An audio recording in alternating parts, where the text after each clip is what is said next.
All right, we'll get started here. So thank you for joining us. I know we're after lunch and probably between you and a ride to home, wherever home is, or maybe a party tonight if you're hanging around for that.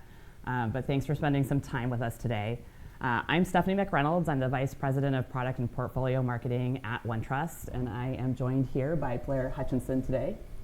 Hey everyone, I'm a Principal Product Manager at OneTrust. I was just recounting that my first Data and AI Summit with Databricks was back in 2019, so it's good to be back. And I'll be talking about everything around policy enforcement today. So yeah, excited to be here. Yeah, we're pretty excited to be here. I'm not trying to one-up you, I swear, Blair, but I actually forgot. I was at the first Spark Summit, and there is, if you want to see a much younger version of myself, there's a recording of me presenting on behalf of another company, but presenting at the first Spark Summit. So it's pretty exciting to come full circle and be partnering with Databricks. We made a press announcement this week about our integrations, and so super excited to talk specifically about enforcing customer consent and getting AI-ready data with policy orchestration through the Unity Catalog and our integration with OneTrust. So we'll dive into the content. I have a little bit of a setup, and then I think the highlight is Blair's demo. This will be the first time we're showcasing the product, and we have been in the booth all week and getting some great feedback. So excited to find some early adopters of the technology.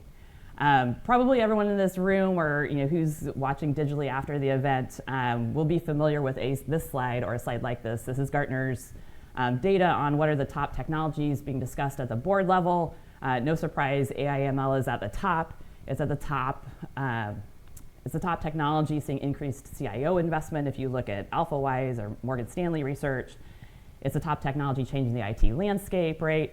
So everyone, even my parents and my friends and my kids, everyone is using generative AI. And so as someone who has worked with AI since 1998, it's changed a lot, and particularly over the last 2 years, maybe, and over the last 6 months as we've all started to talk about agents. Not all the conversation, however, is driven by technological change and investment. So I think particularly as employees of OneTrust and having the company having evolved with GDPR and privacy automation in the privacy space, we're very sensitive to the fact that society is actually taking note of how companies evolve their practices in this era of rapid change. Consumers today are concerned about AI replacing human interactions. And I think this billboard, which is actually just up the street on Embarcadero, I think there's a couple locations, but the one I saw was on Embarcadero within walking distance, maybe a 20-minute walk if you want to go see this. I found this to be pretty disturbing. So, I think the era of AI and of Gen AI particularly is here, but I don't want to stop hiring humans. And I actually think that if you heard Ali speak this week or talk to most of the folks at Databricks, Gen AI will not work well if we stop hiring humans. So we need to have humans in the loop and make sure that we are evolving the skill set of the humans that can work with AI to bring technology outcomes to the table. So given the kind of the broad social impact that we're likely to see with AI adoption, regulators are also placing higher stakes on compliance. And with GDPR enforcement, you were fined. But with AI enforcement, not only have we seen fines for violations of data use, for violations of privacy, for violations of deceptive practices, but we've also seen just broad-based prohibitions on uses of different classes of AI. So there was an FTC action a while back where a retailer who was a kind of convenience store retailer who I won't name, but you can look this up, was using facial recognition technology, and the FTC decided not only to fine them, but to ban their usage of any type of facial recognition technology for 5 years. So just completely cut off their ability to innovate. We've seen the same thing happen recently in Italy, and I would expect more of those types of enforcements to happen going forward. And so the issue is no longer about the fine, and the problem set is no longer constrained to GDPR or private use of data. Data governance and data policy enforcement is a much larger issue, not only because of regulations, but because consumers are actually being very vocal now, society is being very vocal of how do we make sure that we have responsible AI. And so the TLDR in the next couple slides really is that we're moving from this world where consumers were pretty much just concerned about their data loss, right? You've probably all seen the IBM data on security breaches, right? And I'm concerned about my private data because I don't want it to fall onto the dark web. And so for years, data governance technology has been primarily focused on data loss and security. And at OneTrust, we have a strong belief that the world we're moving to very rapidly with generative AI and agents is to a world where consumers are mostly concerned with data misuse. They're concerned that they're going to, try to get a credit card from, a large technology company, as happened several years ago, and be denied a credit card because they're male or female or of a particular race. And so that type of data misuse is also putting a much greater strain on technically how do we implement data governance policies for misuse and do that consistently across our entire stack. And this picture here is meant to be a little bit wonky, a little bit confusing, because if you think about what this is like for a compliance or a risk team or teams that are really responsible of ensuring that in companies have good policies, they're pretty confused by what's happening with AI. Because when we tell them how AI algorithms work, it seems very haphazard, that these algorithms or agents start to pull data from everywhere in your organization, carefree whether that data is structured or unstructured, or even stored centrally, right? It's unmanaged data that's fed into these, what we've classed as data-hungry AI applications and AI agents. And so both seemingly indiscriminately use any data they can access, including sensitive data, personally identifiable information, intellectual property. And so it's, very confusing, and most data teams don't quite know how the tooling that they have in place today for data governance is going to address these issues.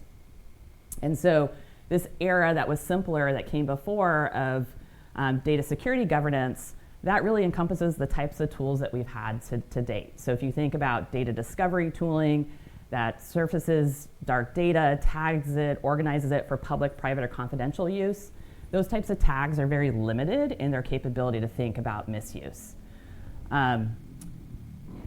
They're stored, which is good, so that we could use them to possibly trigger other policies, but they're very limited in the expansiveness that you can use them for.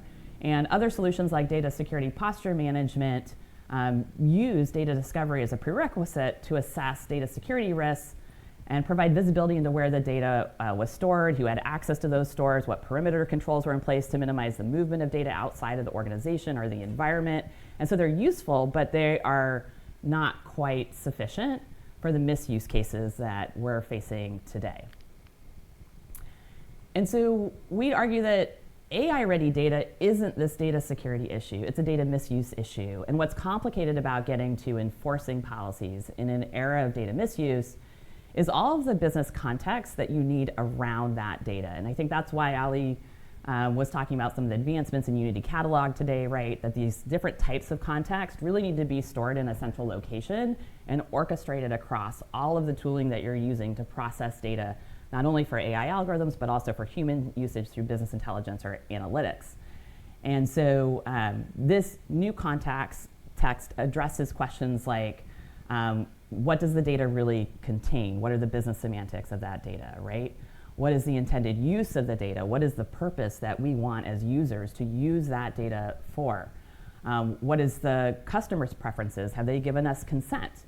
And then which regulations actually apply? With increasing number of regulations now applying to or being proposed to apply to AI processing, we need to understand and be able to have a more rapid insight into what are the specifics and details of those rules and regulations as they apply to our projects.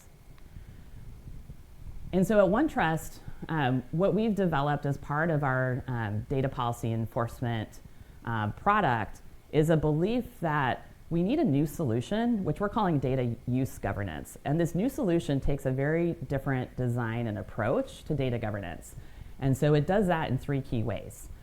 The first is that rather than being data-centric, rather than thinking about controlling at the data level, we want to start as the abstraction of the policy. We want to enforce data in a system that really understands policies and is policy-centric.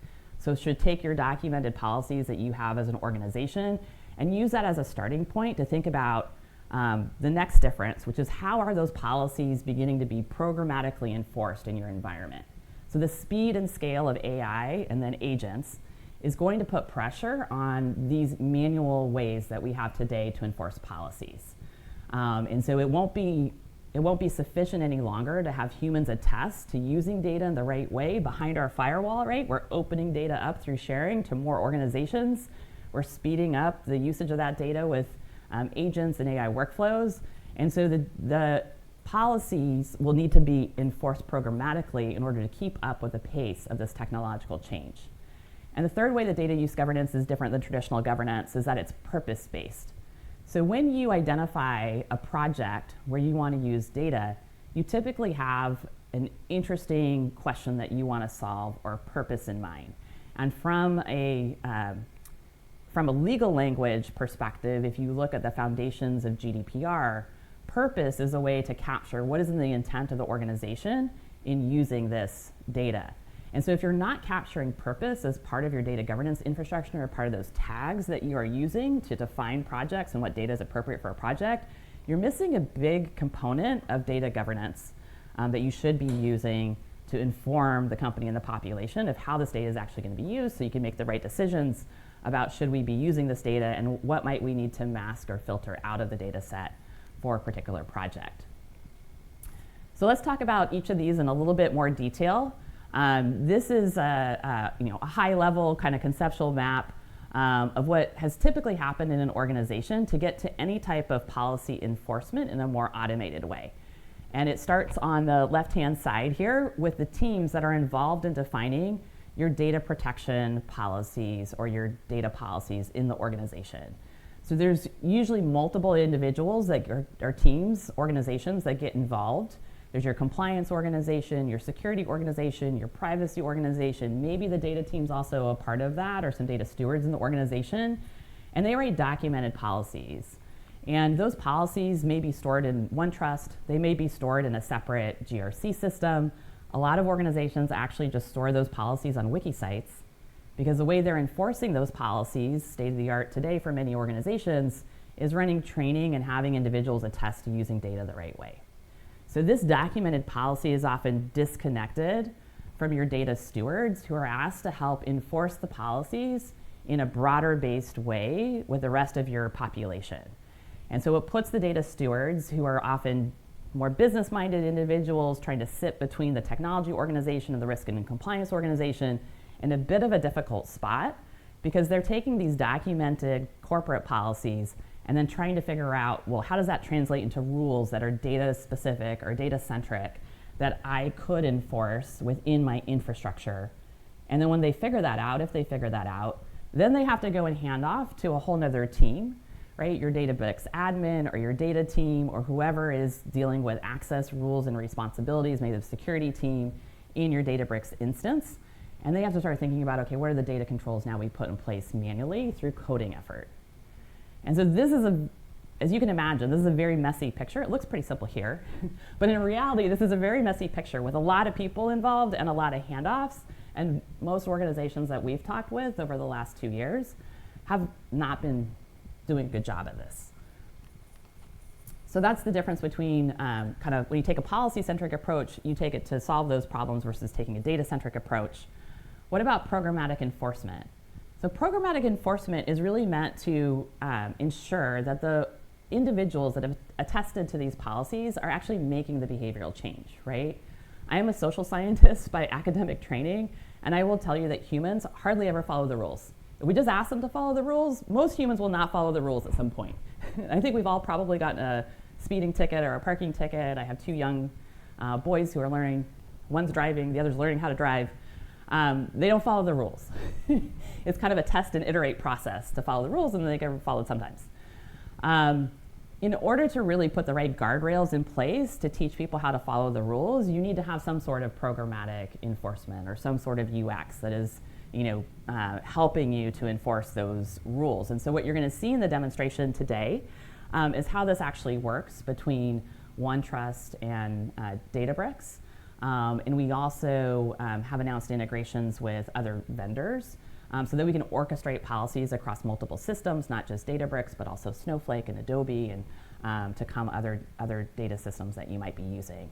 And to do that at the level not just of the infrastructure, but also the tooling that you may be using on top of that infrastructure that's processing your data. And then I also mentioned that data use governance, one of the big differences is that it's purpose-based. And so I wanted to talk through what is the best practice for being purpose-based in your governance. And it starts with any project that any individual wants to do in the organization. In this slide, I'm showing a project that requires customer or consumer data. And so that customer or consumer data requires consent. The customer has to give us permission to use their data for certain reasons, for certain purposes. So a purpose might be when you go to a website and you fill out a cookie consent form. I'm okay with you tracking me with cookies, or I'm not okay with you tracking me with cookies. I'm going to accept all cookies, or just a minimal number of cookies, right? You have a decision to make as a consumer about how do you want to be tracked and what do you give the company permission to do, and the company has to enforce that consistently across all of their systems, front end and back end. So that type of consent works not just for cookies, but for email. Maybe the marketing department can contact me, but not their partners, right? Maybe the marketing department can contact me, but not the service department. And more likely it would be the service department can contact me, but not the marketing department, right? So there's a lot of rules that we put in place that are consent-oriented as consumers that are tied to an identifier of our data that then the organization needs to manage on the back end. So, you know, the email address is an example of an identifier. The purpose might be email marketing as to what the consent applies to. We typically call that a preference in a lot of our systems. And then you need to track how did they actually give consent. Mostly you're tracking that for the regulators, because if someone comes and asks you, did you manage consent appropriately for this consumer that has a complaint or this class of consumers, you want to be able to have an audit trail for that and to prove very quickly, hopefully, for the regulators how that operated, where the collection of that consent happened, and then a timestamp, of course, is part of that audit trail. So this is a pretty complicated set of metadata that then goes into determining what data should be shared for a particular purpose and used as part of a particular project. And I find very few organizations, a lot of organizations are managing consent because they have had to, you know, many years after GDPR, but they're not thinking about this as a project-based approval based on purpose for data projects. And so that's one of the other things that we think will change with data use governance. And so to just give you a little bit of context of the customers that we work with who have given input to this product as we've developed it across the way, there's a number of logos here of our data and AI governance customers who have given us input of what does policy enforcement look like, what are the challenges you're trying to solve. Overall, OneTrust has over 14,000 customers, both large enterprises, strategic enterprises, as well as medium businesses and even some small businesses when it comes to things like cookie consent. So we see a wide breadth of the market across basically every industry or organization that you might want to work with, and this is all feedback that has gone into our product development cycles around data use governance and data policy enforcement, which we'll see in a few minutes. So I'm handing off to Blair. Make sure my mic's on. Okay, so before I go into the demonstration, I'm going to cover a few additional slides to sort of demystify some of the things that Stephanie just talked about.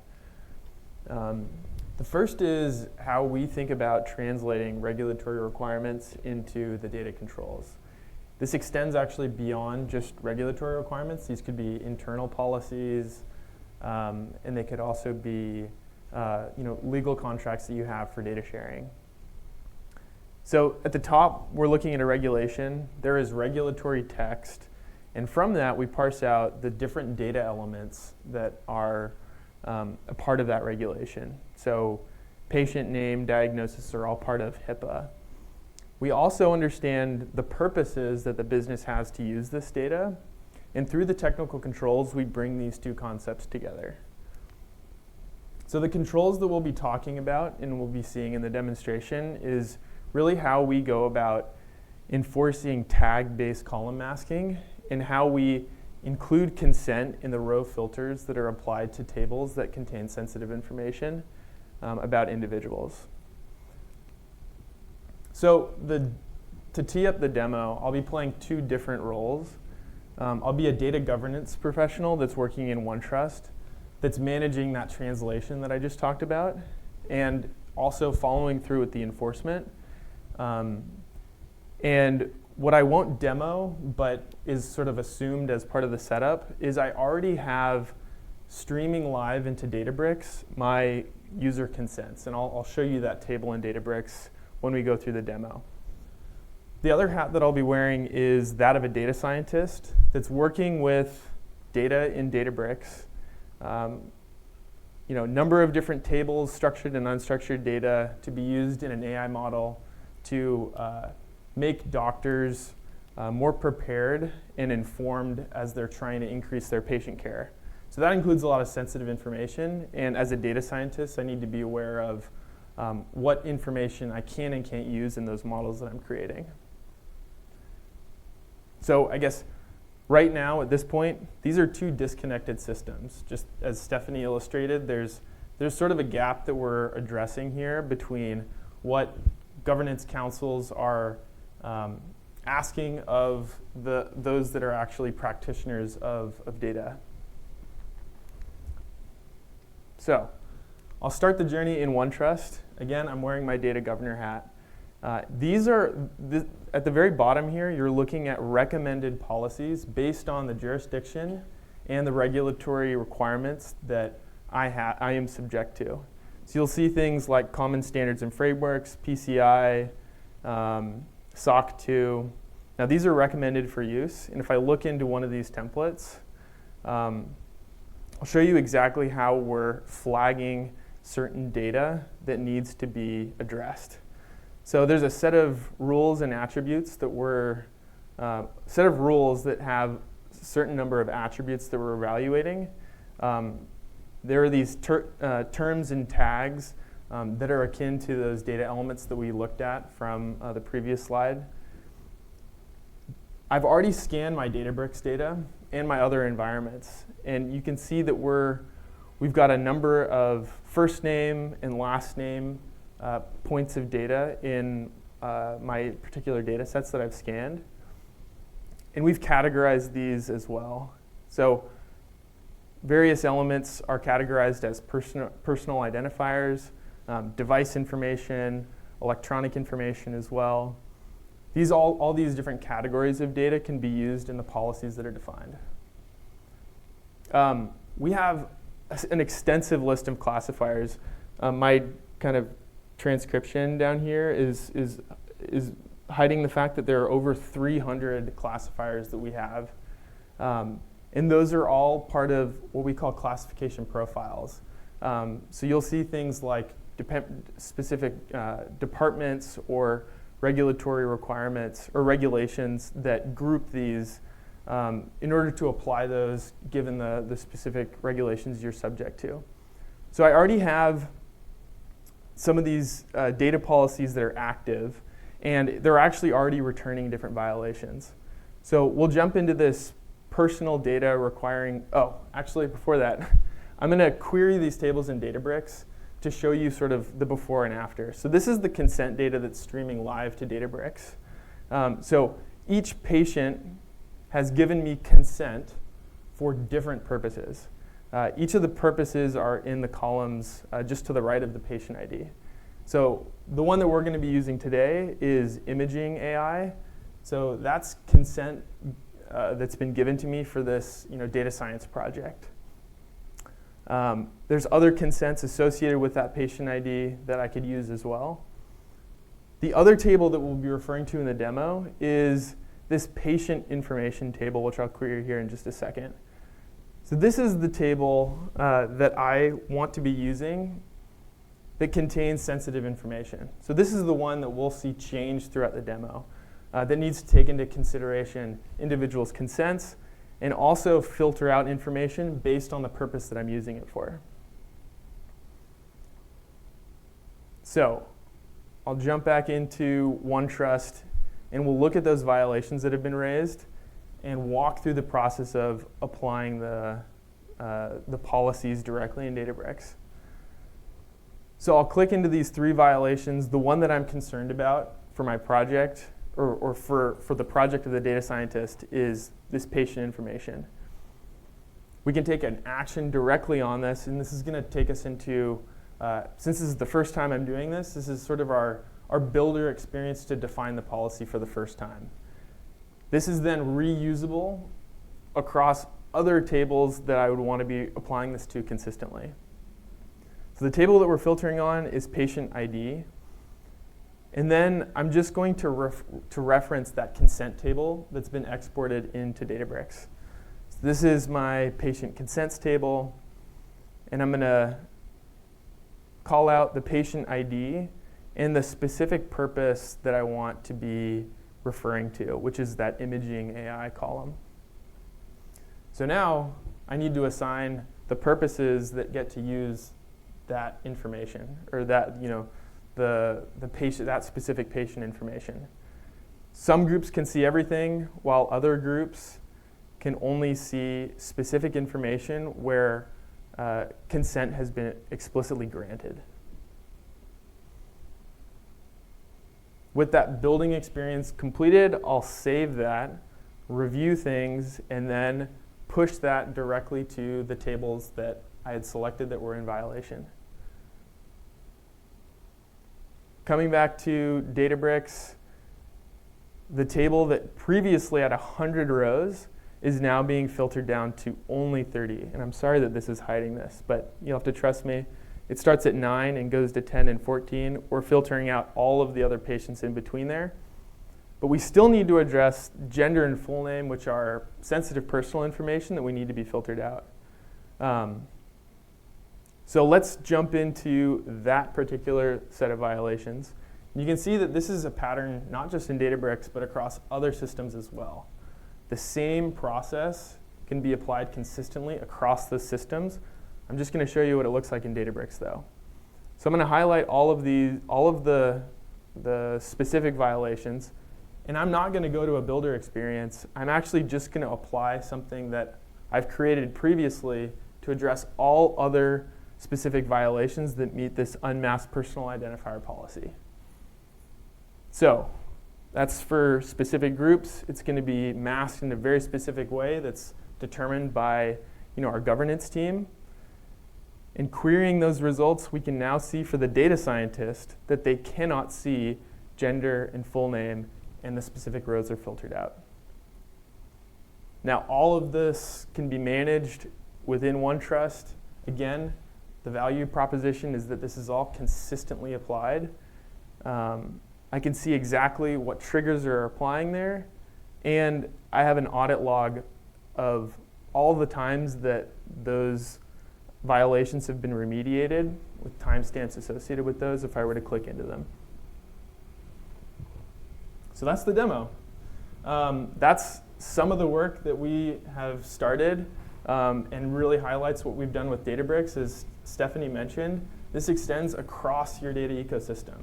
So what we've been hearing from customers is the importance of doing this consistently across your different systems is what's paramount.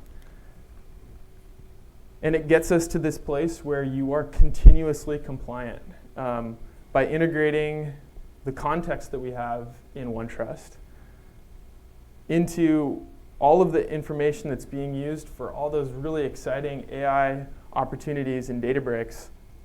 We now can, as data governors and data scientists, be reassured that we are responsibly using data. So, if you want to close this out. Yeah, I'll definitely close this out.